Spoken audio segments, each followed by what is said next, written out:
A modern 18:9 aspect ratio display. Stock Android. Dual cameras with Carl Zeiss optic lens. Yes, this is the Nokia 7 Plus, a phone that reminds me of the Google's erstwhile range of Nexus smartphones. Hi, I'm Ershad from Mr. Phone, and this is my full review of the new Nokia 7 Plus.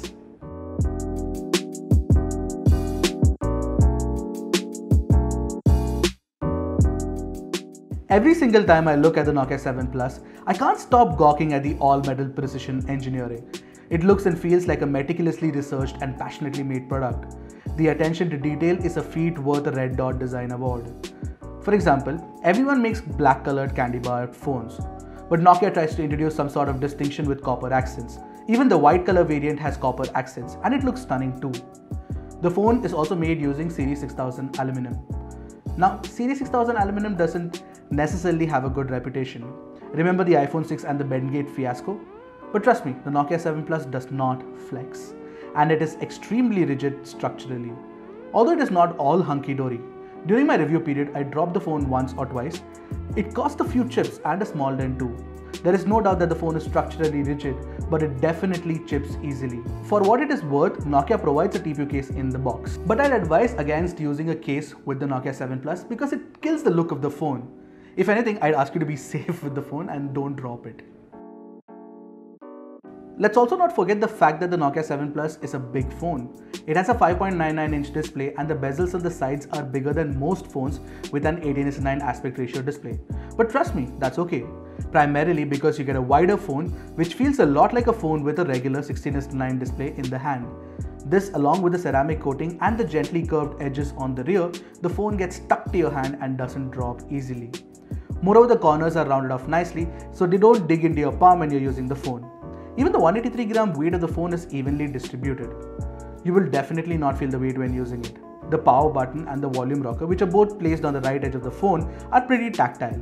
The fingerprint scanner on the rear is placed at a sweet spot and is extremely responsive.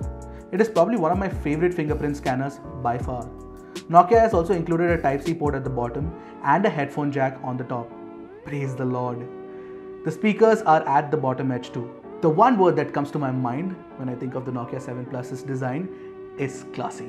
The 7 Plus, like I mentioned, has a 5.99-inch IPS LCD Full HD Plus display. This is the first LCD I've used in a long time to exhibit the characteristics of an AMOLED panel. You get a vivid, punchy display with slightly oversaturated colors. I like the fact that, like the Google Pixel 2 XL, the display glass has rounded off edges, which looks smooth and polished. The screen does not get too bright and therefore the sunlight legibility also takes a hit. However, I had absolutely no problem with the viewing angles. Also, the capacitive touch substrate is of some next level quality. The touch response is absolutely impeccable. The Nokia 7 Plus, like I mentioned before, comes with stock Android 8.1 and with support for Project Treble as well. What this means is that if Nokia is willing, you will get regular Android updates as and when Google issues it. However, for most power users, this is very important. Let it be known that Nokia considers your warranty void if you unlock the bootloader. And well, what do I say about stock Android 8.1 that hasn't been said already? It is a clean installation of Android that has a minimalistic interface with a few new upgrades that are pretty cool. For example, I like the new pane that opens up when you press the power button. It is a very clean UI design. You also get split screen by default. Also by default, you get gestures like double tap to wake the screen, press the power button twice to open the camera app, and swipe the fingerprint to slide down the notifications shade. These are pretty useful. Weirdly though, Nokia has decided to omit the twist twice to open the selfie camera option from the Pixel 2 XL. The advantage of using a custom skin is that brands like OnePlus, Xiaomi and Vivo have already included gestures on their newer smartphones. And I sort of miss them because gestures are probably the most intuitive way to navigate any operating system, mobile or otherwise. Also, stock Android has a few minor design issues that annoy me. 1. Why on earth would Google move the clear all option to the top of the multitasking carousel? 2. Just like Pixel phones, Nokia has decided to use rounded icons. Therefore, a few square icons sit inside a white circle, which looks unappealing in my opinion. Also, there is such a disparity in design because some square icons continue to be square shaped. Obviously, everybody probably doesn't have an OCD like me and can easily get past these minor niggles. Also, all said and done, the Android operating system is probably the most advanced mobile operating system in the world right now, period. Nokia uses a dual camera setup on the rear with two 12 megapixel cameras. On the front you get a 16 megapixel camera. The rear cameras are attached to car's eyes lenses, which should ideally result in clean images. In fact, thanks to the large 1.4 micron pixel size of the primary sensor, you get some crisp and detailed daylight shots. You can also check my extensive camera comparison of the Nokia 7 Plus with the Oppo F7 and the Redmi Note 5 Pro to get an idea of how these cameras stack up against each other. A card will be there somewhere up here.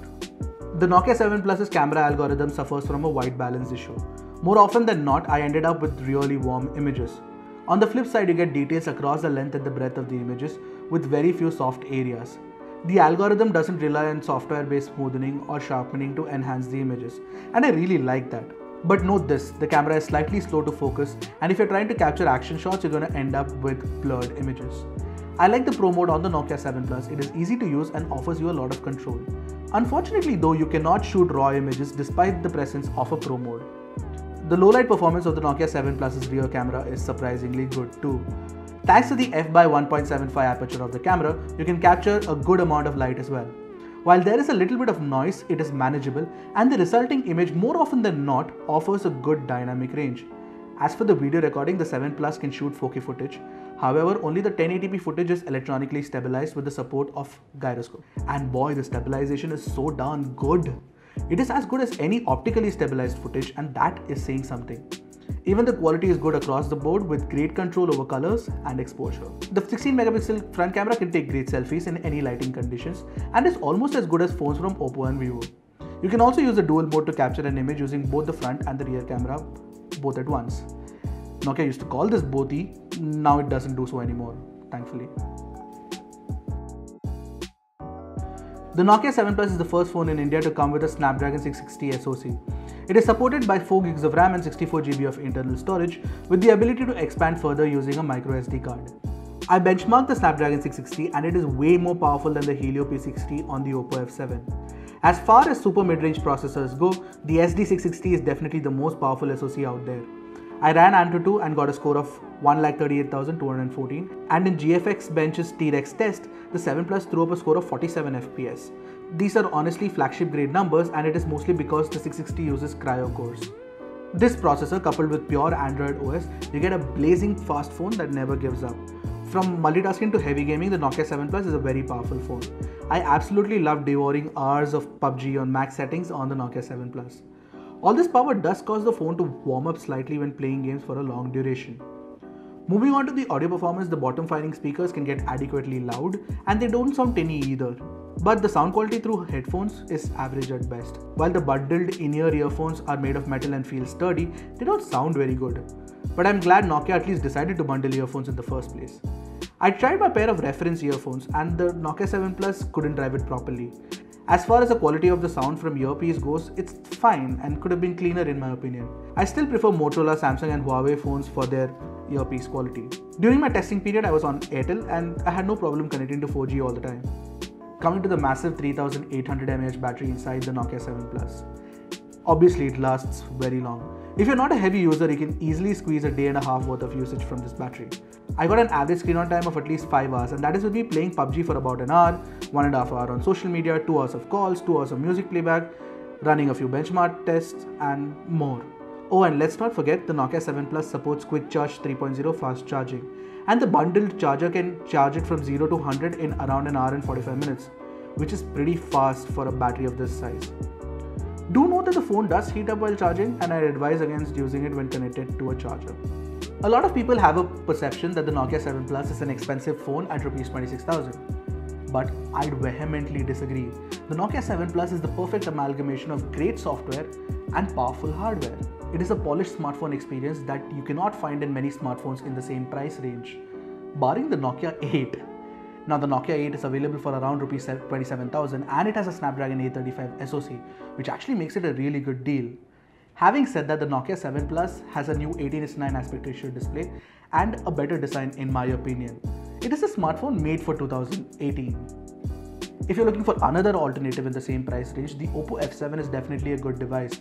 It comes with a notched display and it comes with great selfie cameras and rear cameras as well. Also, the Helio P60 chip inside the Oppo F7 is no slouch either. But all said and done, I'll tell you guys this, if it were up to me, I'd buy the Nokia 7 Plus in a heartbeat. Hope you guys liked our review of the Nokia 7 Plus. I'm Ershad from Mr. Phone, and don't forget to subscribe to our channel because we're making more such awesome tech content.